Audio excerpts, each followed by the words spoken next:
السلام علیکم ورحمۃ اللہ وبرکاتہ نحمده ونصلي على رسوله الكريم اما بعد فاعوذ باللہ من الشیطان الرجیم بسم اللہ الرحمن الرحیم۔ آج ہم آپ کے سامنے روحانی غسل کے متعلق عمل پیش کریں گے۔ وہ عمل یہ ہے، قرآن پاک کی آخری 6 صورتیں یعنی سورۃ الکافرون، سورۃ النصر، سورۃ اللہب، سورۃ الاخلاص، سورۃ الفلق، سورۃ الناس، بسم اللہ کے ساتھ اول آخر 3 مرتبہ درود شریف پڑھیں۔ یہ پڑھ کر نہانے کے لیے چلے جائیں۔ بیت الخلاء میں جب داخل ہوں تو یہ دعا پڑھیں، بسم اللہ اللہم انی اعوذ بک من الخبث والخبائث پڑھ کر پہلے بایاں پاؤں اندر رکھ کر باتھ روم میں داخل ہو جائیں، یعنی غسل خانے میں داخل ہو جائیں،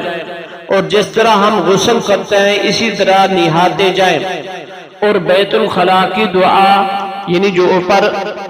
پڑھی گئی ہے، بسم اللہ اللہم انی اعوذ بک من الخبث والخبائث، اس کو دل ہی دل میں پڑھتے جائیں، زبان سے نہیں پڑھنی۔ اور اس کے ساتھ ساتھ جس بیماری، جس تکلیف، جس روگ سے چھٹکارا چاہتے ہیں، یعنی آپ کے اوپر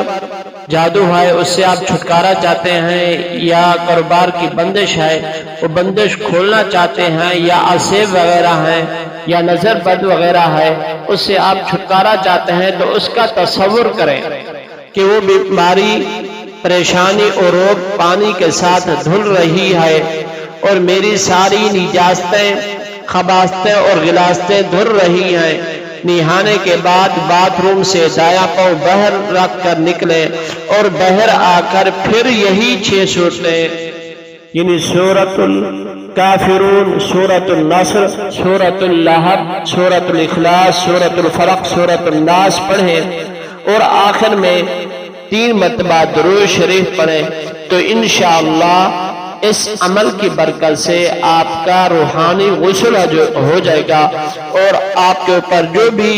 پریشانی ہے، روگ ہے، بیماری ہے، تو وہ بھی اس عمل کی برکت سے دھل جائیں گی۔ وما علینا الا البلاغ۔